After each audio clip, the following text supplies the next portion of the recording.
The morning sun cast long shadows across the busy streets of London as Thomas walked down the sidewalk with purpose in his step. At 34 years old, he carried himself with the kind of straight-backed confidence that only comes from years of military discipline. Today was different from his usual routine. Instead of his regular business suit, Thomas wore something that made heads turn wherever he went. The full ceremonial uniform of the Queen's Guard. The red wool tunic fitted perfectly across his broad shoulders, every button polished to mirror brightness. The famous bearskin hat sat tall and proud on his head, adding nearly a foot to his already impressive height. His black trousers had razor-sharp creases, and his boots gleamed like black mirrors in the morning light. This wasn't some costume, party outfit bought from a fancy dress shop. This was the real deal, earned through 8 years of dedicated service protecting the royal family. Thomas had woken up early that morning, taking extra care with every detail of his appearance. He'd served his country with pride for nearly a decade, standing guard outside Buckingham Palace, Windsor Castle, and other royal residences. Those weren't just jobs to him.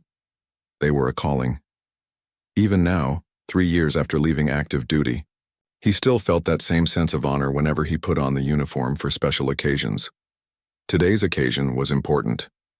His private security company had landed a major contract, and he needed to withdraw a substantial amount from the bank to cover payroll for his team. The ceremonial uniform wasn't just for show. He was scheduled to attend a veterans' memorial service later that afternoon, honoring fallen comrades who never made it home. It felt right to wear the uniform that represented everything he'd worked for and believed in. As Thomas approached the impressive glass doors of the bank, he noticed other pedestrians glancing his way. Some smiled respectfully, recognizing the prestigious uniform. A few tourists even stopped to take pictures from a distance, clearly excited to see one of London's famous guards up close. Children pointed excitedly while their parents explained who the Queen's Guards were and why they were so important. The bank itself was one of those grand old London buildings that spoke of tradition and respectability. Tall columns flanked the entrance, and the interior promised the kind of quiet efficiency that wealthy clients expected. Thomas had been banking here for 5 years, ever since starting his security business. The staff knew him well, or at least he thought they did. Inside the banking hall, the atmosphere was typically hushed and professional. Customers spoke in low voices while tellers worked behind their windows with practiced efficiency. The marble floors reflected the soft lighting, and everything seemed designed to convey stability and trust. Thomas took his place in line, removing his bearskin hat as a sign of respect while indoors, just as military protocol demanded.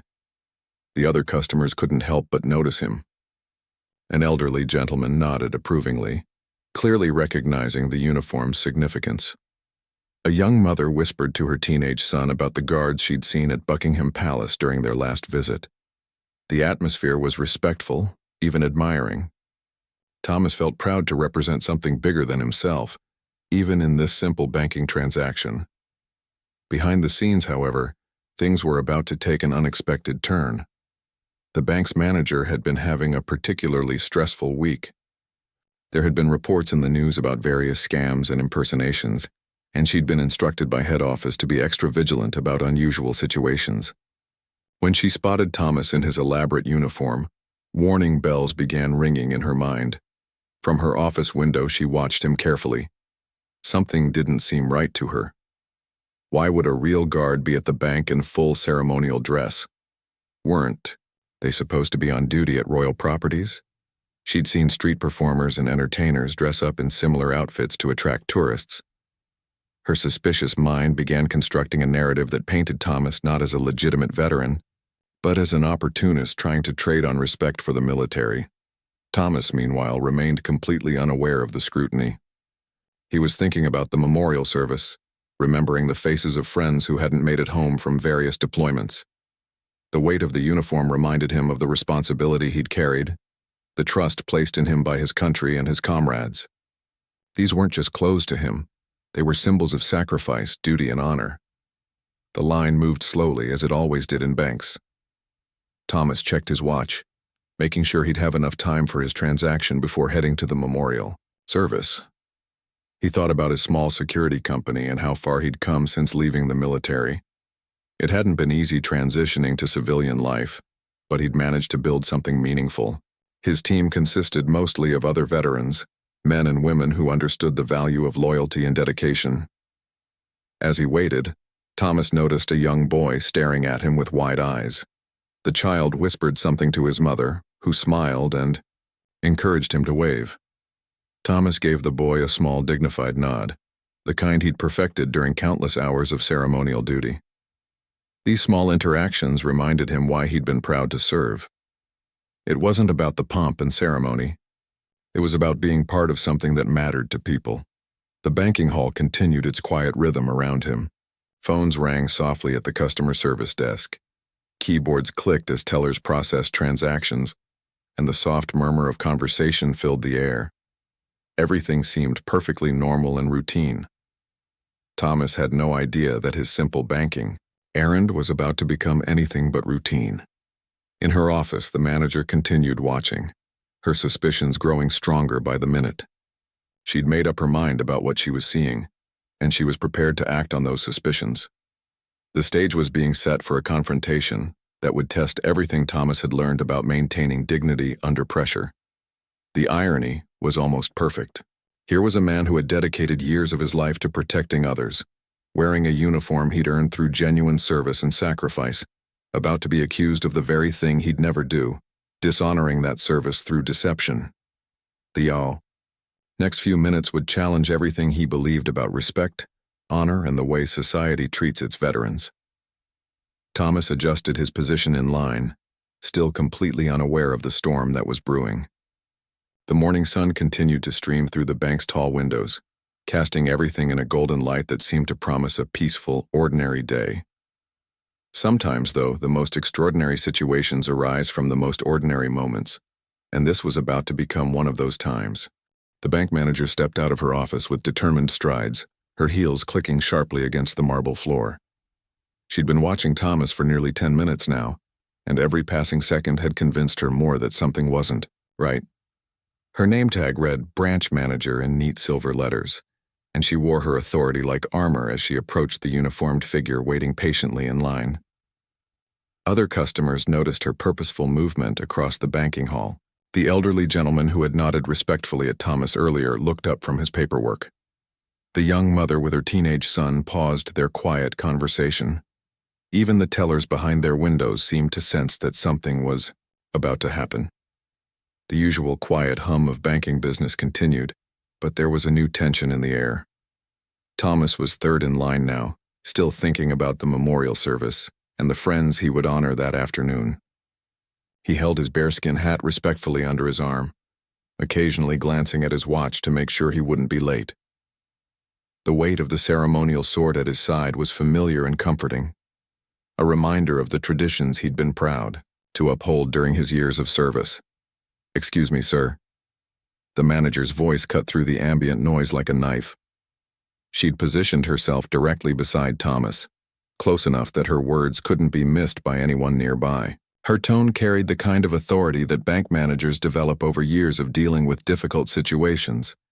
But there was something else there too. Suspicion mixed with barely concealed irritation. Thomas turned toward her with the polite attention he'd been trained to show civilians during his military service. "Yes, ma'am, how can I help you?" "I'm going to have to ask you to remove that costume immediately." The word costume hit the air like a slap. Several nearby customers turned to look, their conversations stopping mid-sentence. The manager's voice had been loud enough to carry across the banking hall, and she seemed to have intended exactly that effect. Thomas blinked, certain he'd misheard. "I'm sorry. What did you say?" "That costume. This is a respectable financial institution, not some theater or tourist attraction. We don't allow people to come in here wearing fancy dress outfits to cause disruptions." Her voice grew louder with each word, and more heads turned in their direction. The quiet atmosphere of the bank was rapidly evaporating. The accusation hit Thomas like a physical blow. In all his years of wearing this uniform, through rain and shine during long ceremonial duties, at state occasions that required absolute precision, No one had ever called it a costume. The red wool tunic that had been tailored specifically for his measurements, the medals he'd earned through genuine service, the traditions that went back centuries, all of it reduced to fancy dress by someone who clearly had no understanding of what she was looking at. "Ma'am, I think there's been a misunderstanding," Thomas said, his voice steady despite the shock he felt. "This is my ceremonial uniform from the Queen's Guard. I served for 8 years and I'm here today for a routine banking transaction before attending a memorial service." The manager crossed her arms, her expression growing more skeptical by the second. "Right, and I suppose you just happened to decide to dress up like a soldier today? Do you think we're stupid? Anyone can buy these things online. I've seen the websites myself." A small crowd was beginning to form. Other customers had stopped what they were doing to watch the confrontation unfold. The teenage boy who had waved at Thomas earlier looked confused and embarrassed, as if he'd been tricked by some elaborate deception. His mother placed a protective hand on his shoulder, uncertain about what was happening. Thomas reached into his jacket pocket, moving slowly and deliberately to avoid any misunderstanding. "I have my military identification right here, along with my discharge papers and service record. If you'd like to verify—" "Oh, please," the manager interrupted, waving dismissively at his offered documentation. "Do you know how easy it is to fake documents these days? I've had training on this exact sort of thing. People come in wearing military uniforms they have no right to wear, trying to get special treatment or sympathy. It's disgusting, frankly." The words stung worse than any physical injury Thomas had ever sustained. During his military service, he'd faced down hostile crowds, endured grueling training exercises, and stood at attention through ceremonies that lasted hours in all kinds of weather. But none of that had prepared him for this, being accused of dishonoring the very service he'd dedicated years of his life to. "Ma'am, with all due respect, you're making a serious mistake here." Thomas's training kicked in, keeping his voice level and professional even as anger began to simmer beneath the surface. "I would never dishonor my service or my fallen comrades by wearing this uniform if I hadn't earned the right to do so." The manager wasn't backing down. If anything, his calm response seemed to irritate her more. "Look at you, standing there. So cool and collected. You've probably practiced this whole routine, haven't you? Well, let me tell you something. I've seen your type before. Stolen valor is a real problem, and I'm not going to let it happen in my bank." The phrase stolen valor hung in the air like poison. Other customers began whispering among themselves, some looking at Thomas with newfound suspicion, others appearing uncomfortable with the public confrontation. The bank tellers had stopped their work entirely, watching the drama unfold with expressions ranging from concern to curiosity. An older woman near the front of the line spoke up hesitantly. "Maybe we should just let him show his identification? If he says he's legitimate—" "No," the manager cut her off sharply. "You don't understand how sophisticated these scams can be. Documents can be forged, stories can be rehearsed. I have a responsibility to protect this institution and our customers from people who would exploit respect for our military." Thomas felt his jaw tighten. The irony was almost unbearable, being accused of exploiting respect for the military by someone who was actually doing exactly that, using genuine respect for veterans as a weapon against a real veteran. He thought about his friends who hadn't made it home, about the memorial service he was supposed to attend, about the years he'd spent in service to his country. "I understand your concerns about protecting your customers," he said, his voice still controlled but with steel beneath it. "But you're wrong about me, and you're handling this in a way that's unnecessarily public and humiliating." "Humiliating?" The manager's voice rose another notch. "You want to talk about humiliating? What's humiliating is people like you thinking you can put on a uniform and pretend to be something you're not. What's humiliating is the disrespect you're showing to real soldiers who actually served their country." The accusation was so backwards, so completely wrong, that Thomas almost couldn't believe he was hearing it. Here he was, a real soldier who had actually served, being accused of disrespecting real soldiers by someone who had probably never worn a uniform in her life. The crowd around them was growing larger. Some customers were pulling out their phones, clearly preparing to record whatever happened next. The situation was spiraling out of control, and Thomas could see that no amount of reasonable explanation was going to change this woman's mind. She'd decided what she believed, and evidence to the contrary was only making her more determined to prove her point. "I'm going to have to ask you to leave immediately," the manager announced, loud enough for everyone in the bank to hear clearly. "And if you don't go voluntarily, I'll be calling security to have you removed." Thomas stood there in his genuine uniform, surrounded by strangers who were now looking at him with suspicion and doubt, feeling more alone than he'd ever felt during his years of military service. The memorial service was still hours away, but he was already thinking about the friends he'd lost, and wondering what they would think about this moment, about how their sacrifice was being twisted into a weapon against someone who had served alongside them. The bank manager pressed a button on her radio, and within moments 2 security guards appeared from different corners of the building.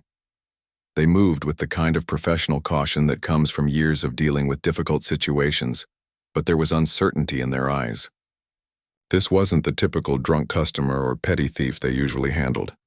This was a man in full military dress uniform, standing calmly and showing no signs of aggression or erratic behavior. "Gentlemen, we have a situation here," the manager announced, her voice carrying across the now silent banking hall. "This individual is impersonating a military officer, and I need him escorted from the premises immediately." Thomas felt the walls closing in around him. The 2 security guards positioned themselves on either side of him, not touching but making their presence clearly known. He could see the confusion on their faces. They were trained to handle actual threats, and he obviously wasn't one. But orders were orders, and the manager was their boss. More customers had gathered now, forming a loose circle around the confrontation. Some held their phones up, recording everything that was happening. Thomas could see the little red lights that meant he was being filmed from multiple angles. In today's world, he knew that whatever happened here would likely end up on social media within hours. The thought made his stomach turn.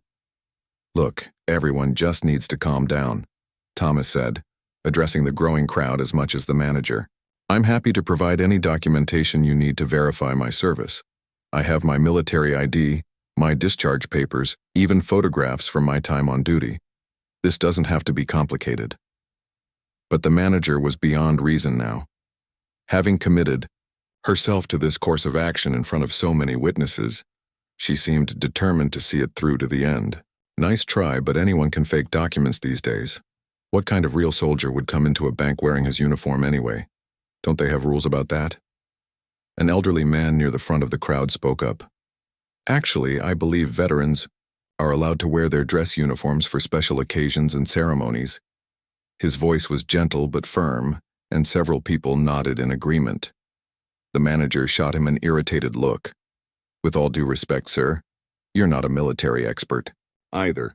I've had specific training on how to identify stolen valor cases, and this has all the classic warning signs." Thomas felt a mix of gratitude toward the elderly man and frustration at the manager's stubborn refusal to listen to reason. "The gentleman is correct," he said. "Veterans in good standing are permitted to wear their dress uniforms for appropriate occasions. I'm attending a memorial service this afternoon for fallen comrades." "Oh, how convenient," the manager replied, her voice dripping with sarcasm. "A memorial service? I suppose you have proof of that too? Let me guess. More documents that can't be verified?" The accusation about the memorial service hit Thomas particularly hard. The service was for 3 of his former unit members who had died in a training accident 2 years earlier. It was a sacred obligation for him, something he would never miss or lie about. The fact that this woman was now questioning even that felt like a violation of everything he held dear. A middle-aged woman in the crowd looked uncomfortable with how things were developing. "Maybe we should just call the police and let them sort this out properly," she suggested. "They would know how to verify military credentials." The manager's eyes lit up at the suggestion. "You know what? That's an excellent idea." She pulled out her phone with theatrical flourish. "I'm calling the Metropolitan Police right now to report this stolen valor incident. They take these things very seriously." Thomas's heart sank. He knew that even if the police eventually confirmed his legitimacy, the damage would already be done. The videos being recorded would show him being investigated for stolen valor, and those clips would live on the internet forever.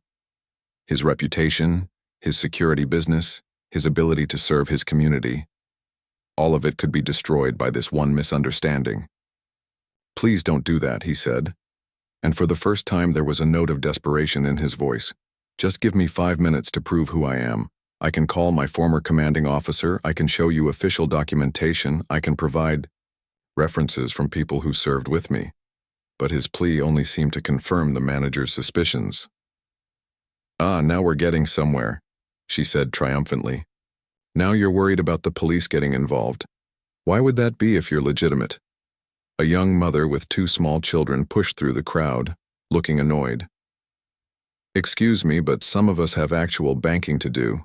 Can't this be sorted out privately in an office somewhere? You're traumatizing children with all this drama." Her kids were indeed looking scared and confused by the raised voices and tense atmosphere. The little girl was hiding behind her mother's legs, while the boy kept asking loudly why the soldier was in trouble. "I'm sorry for the inconvenience," the manager replied, not sounding sorry at all. "But we have a responsibility to protect our customers from fraud and deception. This won't take much longer." Thomas looked around at all the faces staring at him. Some showed sympathy, others suspicion, and still others just seemed annoyed at the disruption to their day. He thought about his military training, about maintaining dignity under pressure, about representing something bigger than himself even in the most difficult circumstances. "I understand everyone's concerns," he said, his voice steady despite everything. "But I want to be absolutely clear about something. I served 8 years in the Queen's Guard. I stood watch outside Buckingham Palace, Windsor Castle, and the Tower of London. I participated in state ceremonies, royal weddings, and funeral processions. I've never once dishonored this uniform, and I'm not starting today." His words carried the weight of conviction, and several people in the crowd seemed moved by his sincerity. But the manager remained unmoved. "Very touching speech," she said coldly. "I'm sure you've practiced it many times, but actions speak louder than words. And your actions today, coming into my bank wearing that costume to draw attention to yourself, tell me everything I need to know about your character." The word costume again. Every time she said it, Thomas felt like he was being punched in the gut. This wasn't just about him anymore. It was about every veteran who had ever worn this uniform, every soldier who had stood guard in the cold and rain, every person who had dedicated their life to something bigger than themselves. One of the security guards shifted uncomfortably. "Ma'am, maybe we should just check his identification first, if he's willing to show it." "No." The manager cut him off sharply. "I told you documents can be faked. We're waiting for the police. They'll know how to handle this properly."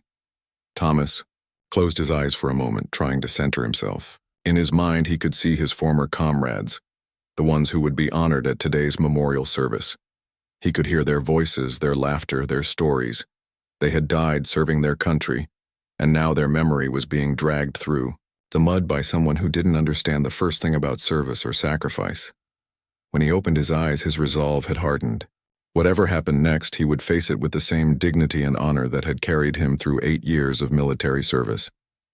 He would not let this woman break him, no matter how public the humiliation became. The crowd continued to grow, and the phones kept recording. Thomas stood straight and tall in his uniform, surrounded by strangers who thought they knew his story, but understood nothing about the man beneath the red tunic and polished buttons. The heavy glass doors of the bank burst open with such force that they seemed to shake the entire building. Every conversation stopped. Every phone camera turned toward the entrance. Even the security guards forgot about Thomas for a moment as they stared at the figure who had just entered their world like a force of nature. Lieutenant Colonel Richardson strode through those doors with the kind of presence that could silence a room full of arguing politicians. His dress uniform was immaculate.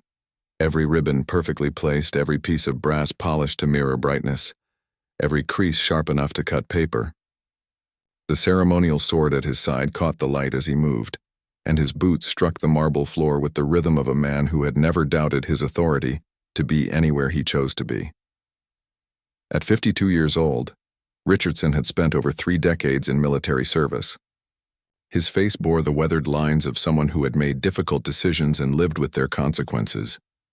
His gray hair was perfectly groomed beneath his peaked cap, and his pale blue eyes swept the room with the calculating gaze of a career officer who could assess any situation in seconds. The crowd that had gathered around Thomas seemed to shrink back instinctively. There was something about Richardson that commanded immediate respect, not the forced deference that the bank manager had been demanding, but the genuine recognition that they were in the presence of someone who had earned his authority through decades of service and sacrifice. Richardson's eyes found Thomas immediately. Even in the crowd of gawking civilians, his former guardsman stood out like a beacon. The lieutenant colonel's expression shifted subtly as he took in the scene. Thomas surrounded by security guards, the bank manager holding her phone, the crowd of onlookers with their recording devices, and the general atmosphere of confrontation that hung over everything like smoke. What exactly is happening here? Richardson's voice cut through the silence like a blade. It wasn't particularly loud, but it carried the kind of authority that made everyone listen whether they wanted to or not. His accent spoke of proper education and military training, but there was steel underneath the polish. The bank manager turned toward him, and for a moment she seemed to forget her earlier confidence. Richardson's presence was overwhelming, and she found herself taking a step backward before catching herself. "Sir, we have a situation with someone impersonating a military officer. I've called the police to handle it." Richardson's eyebrows rose slightly, and his gaze shifted to Thomas. In that moment, something passed between the two men, a recognition that went beyond words. Thomas straightened even further, if that was possible, and gave the slightest nod that only someone with military training would have noticed. "Impersonating a military officer?" Richardson repeated, his voice carrying a dangerous undertone. "And which officer would that be?" The manager gestured toward Thomas with a mixture of irritation and growing uncertainty. "This man here, claiming to be some sort of guard. He's wearing what appears to be a ceremonial uniform, but obviously it's fake. I mean, what would a real soldier be doing in a bank dressed like that?" The question hung in the air like a challenge. Richardson stepped closer to Thomas, his eyes taking in every detail of the uniform with the practiced gaze of someone who had spent years inspecting military dress. He noted the perfect fit of the tunic, the genuine quality of the fabric, the correctly positioned metals, and most importantly, the way Thomas carried himself, with the unconscious discipline that could never be faked. "Guardsman," Richardson said quietly, using the military title with unmistakable familiarity. "What brings you here today?" Thomas's response was immediate and automatic. "Banking business before the memorial service, sir. Had to handle payroll for the company." The exchange was brief, but it spoke volumes to anyone who understood military protocol. The easy familiarity, the immediate recognition of rank, the natural flow of the conversation. These were not things that could be rehearsed or faked by someone pretending to be a soldier. Richardson turned back to the manager, and his expression had grown considerably colder. "Madam, let me make something perfectly clear. The man you have accused of impersonation is former guardsman Thomas Henderson, who served under my direct command for 6 years. He participated in state ceremonies, royal weddings, and security details that required the highest level of clearance and trust." The manager's face went pale, but she wasn't ready to back down entirely. "Anyone can claim that. How do I know? You're really who you say you are?" The question was so absurd that several people in the crowd actually gasped. Questioning the authenticity of one uniformed soldier might have been understandable, but questioning two, especially when one of them carried himself with the unmistakable bearing of high command, bordered on the ridiculous. Richardson's smile was thin and entirely without warmth. "How do you know?" He reached into his jacket and produced a leather wallet, flipping it open to reveal military identification that was clearly official and current. "Lieutenant Colonel Daniel Richardson, Household Division, currently assigned to Wellington Barracks. Perhaps you'd like to call them and verify." The manager stared at the identification, her confidence crumbling visibly. Around them, the crowd began to murmur among themselves. People were pulling out their phones not just to record, but to search for information about the household division and what it meant to have a lieutenant colonel vouching for someone's military service. Furthermore, Richardson continued, his voice growing harder with each word, Guardsman Henderson is scheduled to attend a memorial service this afternoon for 3 members of our unit who died in service to their country. The same service that I am attending, which is why I stopped by this bank on my way from the barracks. The mention of the memorial service hit the crowd like a physical blow. The idea that they had been witnessing the public humiliation of a man who was on his way to honor fallen comrades was almost too much to bear. Several people looked genuinely ashamed of themselves for not speaking up sooner. An elderly woman near the front of the crowd spoke up, her voice shaky with emotion.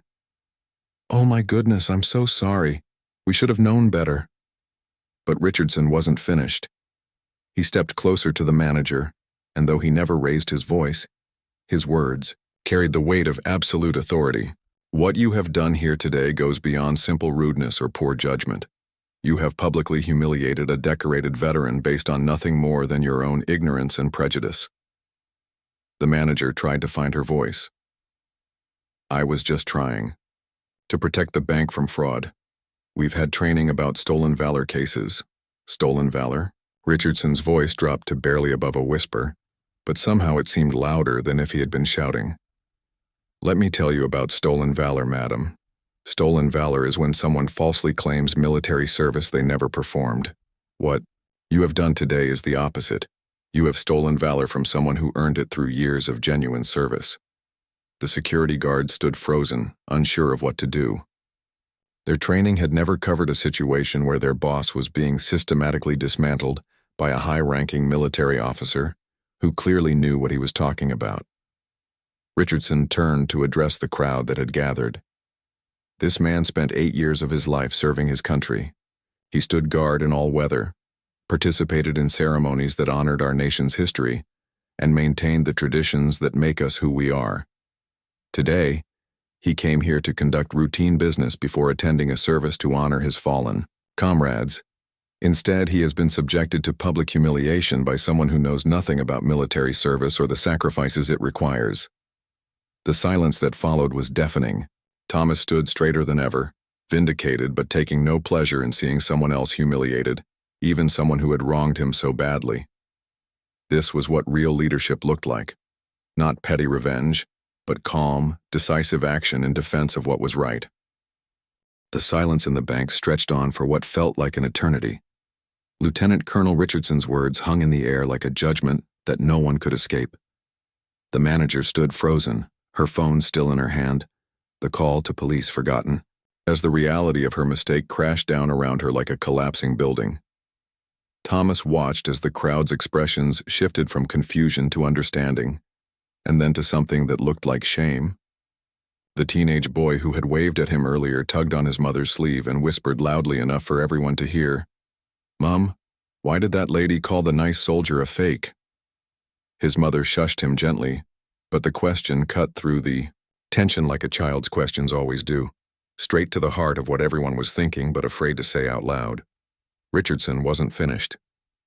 He had spent 30 years in military service, and he had seen enough injustice to know that sometimes the only way to prevent it from happening again was to address it head-on, completely, and without compromise.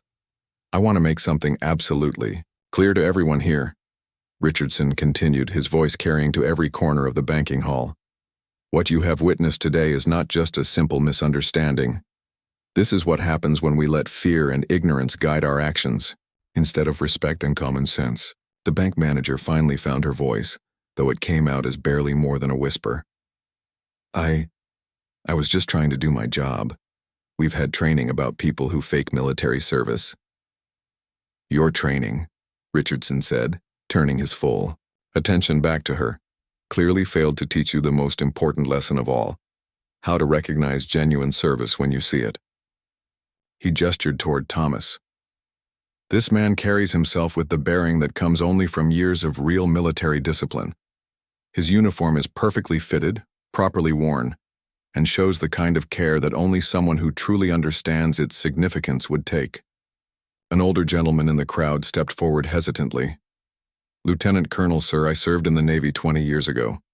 I could tell from the moment I saw him that he was the real deal. The way he stood, the way he held himself. You can't fake that. Richardson nodded approvingly. Exactly right. Real military bearing is something that becomes part of you. It's not an act you can put on for a few hours. The manager looked around desperately as if hoping someone would come to her defense, but she found only faces filled with disappointment and disapproval. Even her own security guards were looking uncomfortable, shifting their weight and avoiding eye contact. What exactly did you hope to accomplish here today? Richardson asked her directly. Did you think you were protecting someone? Did you imagine you were performing some kind of public service by humiliating a veteran? I was trained to look for suspicious behavior. Suspicious behavior? Richardson's eyebrows rose. A man conducting routine banking business while dressed appropriately for a memorial service. If that's suspicious to you, then I suggest your training was severely inadequate. Thomas finally spoke up, his voice calm and measured. Sir, with respect, I think everyone here has learned something today. Perhaps we could focus on moving forward rather than dwelling on what went wrong. It was a gracious response and exactly what Richardson would have expected from the man he had trained years earlier. Thomas had always been one of his best soldiers, not because he was the strongest or the fastest, but because he understood that real strength came from knowing when to fight and when to show mercy. But Richardson wasn't quite ready to let the matter drop. That's very generous of you, Thomas, but I think there are some lessons that need to be learned here. He turned back to the manager. Do you understand what this uniform represents? The manager shook her head mutely. It represents centuries of tradition. Men and women who have stood guard over our nation's most precious institutions. Soldiers who have served in times of war and peace, who have protected royalty and commoners alike, who have maintained their posts regardless of weather, threats, or personal hardship. Richardson's voice grew more passionate with each word. When you called this uniform a costume, you insulted every person who has ever worn it with honor. The crowd was completely silent now, hanging on every word.